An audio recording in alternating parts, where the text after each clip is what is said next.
Hello friends, SK when டிஎன்பிஎஸ்சியின் கனிவான வணக்கங்கள். நான் உங்கள் கார்த்திக்.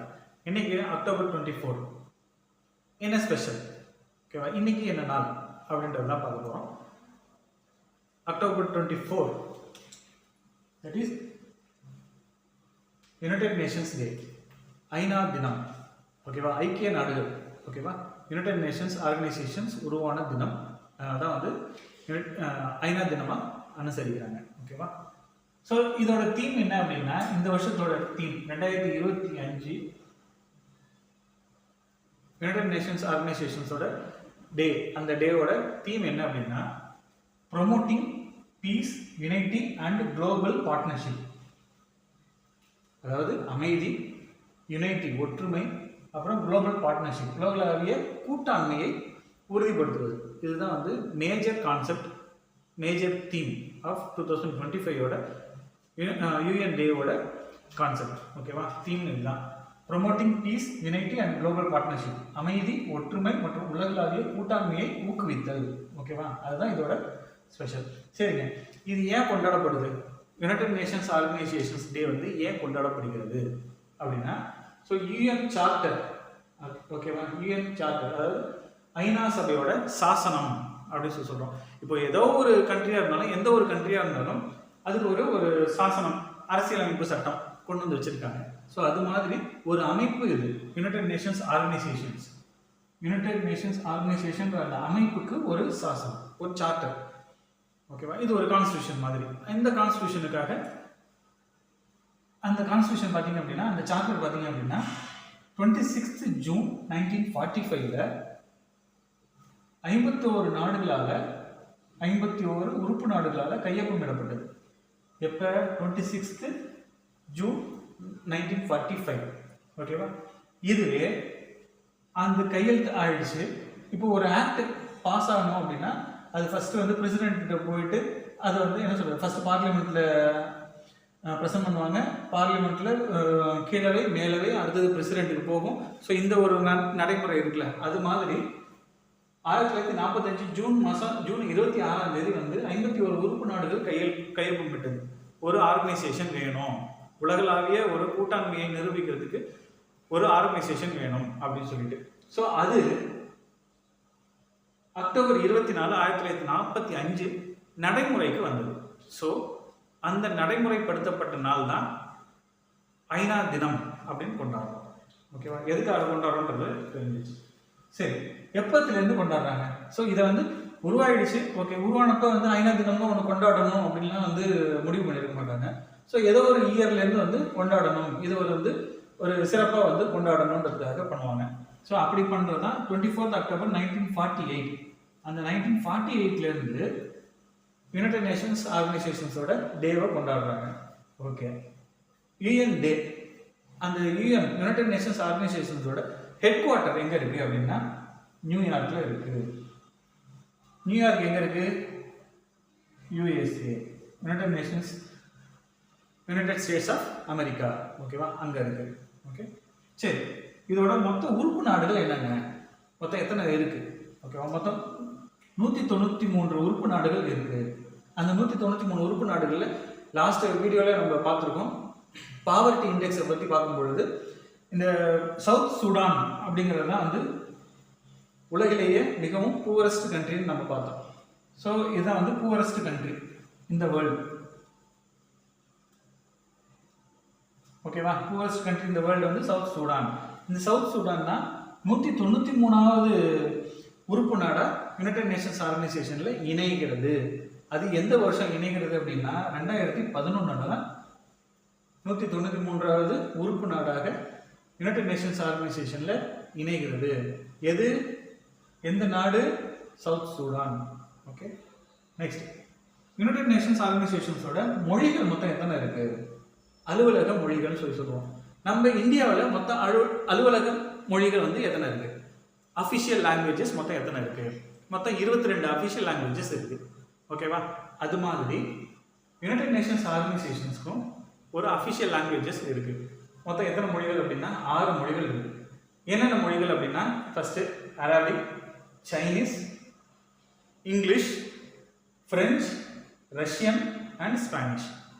ஓகேவா? இந்த மொழிகள்லாம் யுனைடெட் நேஷன்ஸ் ஆர்கனைசேஷனோட அலுவலக மொழிகளாக இருக்கிறது. ஓகே, சரி, இதெல்லாம் ஓகேங்க, முடிஞ்சிச்சு. ஸோ இதெல்லாம் ஒரு பாயிண்ட். ஓகேவா? இதெல்லாம் நிறைய கொஷின்ஸில் கேட்டிருக்காங்க. டிஎன்பிஎஸ்சியில் நிறைய ப்ரிலிம்ஸ் கொஷின்ஸில் நிறைய கேட்டிருக்காங்க. ஓகேவா?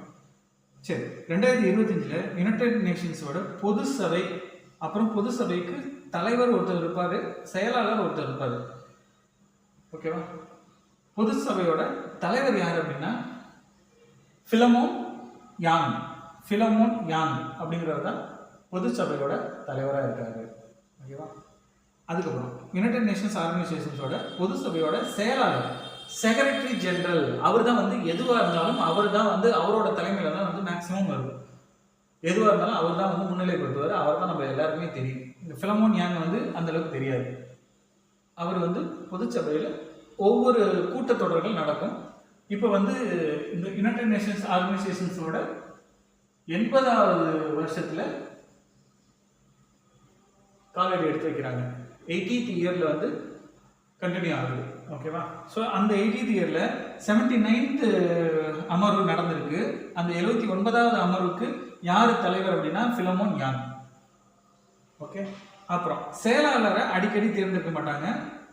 ஓகே, அந்த செயலாளர் யார் அப்படின்னா ஆண்டோனியோ குட்டரஸ். ஆண்டோனியோ குட்டரஸ்ங்கிறவர் தான் இப்போதைக்கு வந்து செயலாளர், பொதுச்சபையோட செயலாளராக இருக்கார். சரி, ரெண்டாவது தலைவர் பார்த்துட்டோம், செயலாளர் பார்த்துட்டோம்.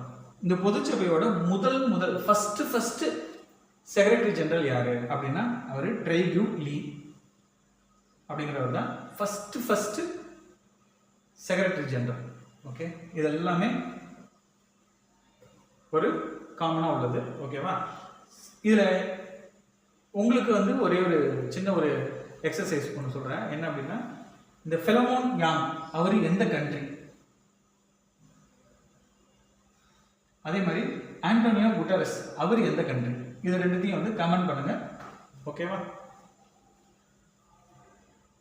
சரி, பார்த்துட்டோம். உறுப்பு நாடு, அதாவது யுனைடெட் நேஷன்ஸ் ஆர்கனைசேஷன்ஸ் எப்போ ஆரம்பிக்கிறாங்க, எப்போ கொண்டாடுறாங்க, எதனால கொண்டாடுறாங்க, அதோட தீம் என்ன, ஏன் கொண்டாடுறாங்க அப்படின்றத நம்ம பார்த்துட்டோம். ஓகே, இந்த ஒரு கண்டிஷன்ஸ் முடிஞ்சிருச்சு.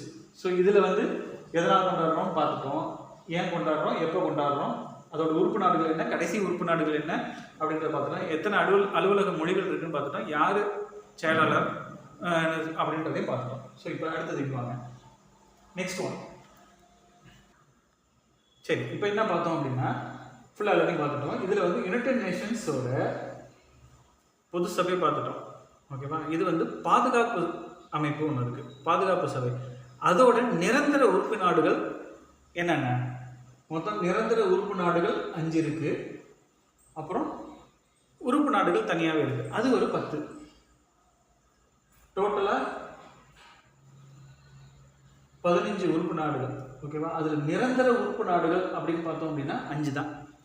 எந்தெந்த கண்ட்ரிஸ்லாம் வந்து நிரந்தர உறுப்பு நாடுகள் அப்படின்னா யுஎஸ்ஏ, அடுத்தது ரஷ்யா, சைனா, இங்கிலாந்து, பிரான்ஸ், அமெரிக்கா, ரஷ்யா, சீனா, பிரிட்டன் அல்லது இங்கிலாந்து, அடுத்தது பிரான்ஸ். இந்த 5 நாடுகள் தான் பர்மனண்ட்டாக வந்து இருக்கிறவங்க. இவங்களுக்கு வீட்டோ அதிகாரம், வீட்டோ பவர்னு ஒரு பவர் இருக்குது. என்ன அப்படின்னா, ஒரு சட்டம் கொண்டு வர்றாங்க அப்படின்னா, ஏதோ ஒரு நாட்டில் வந்து பிரச்சனை இருக்குது, அந்த பிரச்சனைகளுக்கு எதிராக வந்து ஒரு சட்டம் கொண்டு வராங்க அப்படின்னா அதை இந்த 5 உறுப்பு நாடுகளும் ஏற்றுக்கொள்ளணும். ஏதேனும் ஒரு உறுப்பு நாடு ஏற்றுக்கல அப்படின்னாலும் தன்னோட வீட்டோ அதிகாரத்தை பயன்படுத்தி அந்த நடைமுறையை நிறுத்த முடியும். அதுதான் வீட்டோ பவர். ஸோ அது மாதிரி தான் வந்து நிறைய விஷயங்கள் வந்து நம்மளுக்கு வந்து அதிகமாக வந்து ரஷ்யா வந்து சப்போர்ட் பண்ணுவாங்க. சைனா வந்து நம்ம வந்து பர்மனண்ட் மெம்பர்ஸில் வந்து சேரக்கூடாது அப்படின்னு சொல்லிட்டு சீனா வந்து நம்மளுக்கு வந்து முட்டுக்கட்டை போடுறாங்க. ஸோ அவங்க வந்து வீட்டு அதிகாரத்தை பயன்படுத்தி வரக்கூடாது அப்படிங்கிற அந்த இதில் கான்செப்டில் இருக்காங்க. ஸோ இதெல்லாம் வந்து அந்த 5 நிரந்தர உறுப்பு நாடுகளோட பவர்ஸ். ஓகேவா? சரி, இதெல்லாம் ஓகே, இதெல்லாம் காமன் முடிஞ்சிச்சு. சரி, இதில் ஒரு ஸ்பெஷல் என்ன அப்படின்னா, ஐநாவோட பொது சபை தலைவராக தேர்வு செய்யப்பட்ட முதல் இந்தியரும் அவங்க தான் முதல் பெண்மணி ஆல் ஓவர் வேர்ல்டுலேயே யுனைடெட் நேஷன்ஸ் ஆர்கனைசேஷனுக்காக தேர்ந்தெடுக்கப்பட்ட முதல் பெண்மணி, முதல் இந்தியரும் அவங்க தான், முதல் பெண்மணியும் அவர் தான். யார் அப்படின்னா திருமதி விஜயலட்சுமி பண்டிட். எந்த வருஷம் அப்படின்னா 1953 வந்து தேர்ந்தெடுக்கப்பட்டாங்க. ஓகேவா? இந்த 53 பொதுச்சபை கூடியிருக்கும். அந்த பொது சபைக்கு தலைவர் தான் இவங்க.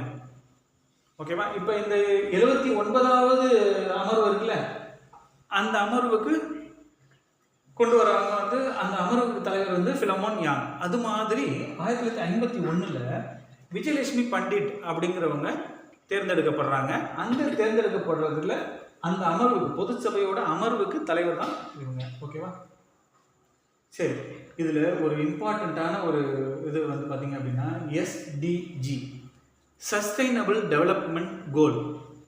ஓகேவா? இது வந்து குரூப் 1 மெயின்ஸில் கொஷின்ஸ் நிறையவே கேட்டிருக்காங்க, நிறைய தடவை கேட்டிருக்காங்க குரூப் 1 மெயின்ஸில். ஸோ அது மாதிரி வந்து குரூப் 2 மெயின்ஸ்லேயும் கேட்கறதுக்கு வாய்ப்புகள் இருக்குது. ஓகேவா? ஸோ இது வந்து ரொம்ப முக்கியம். இதை பற்றி நம்ம தனியாக ஒரு வீடியோ போடுறோம். Thank you friends. இந்த வீடியோ உங்களுக்கு பிடிச்சிருக்கும், லைக் பண்ணுங்கள், ஷேர் பண்ணுங்கள், கமெண்ட் பண்ணுங்கள். Thank you friends. இது போல் அடுத்தடுத்த வீடியோவில் பார்ப்போம். தேங்க்யூ.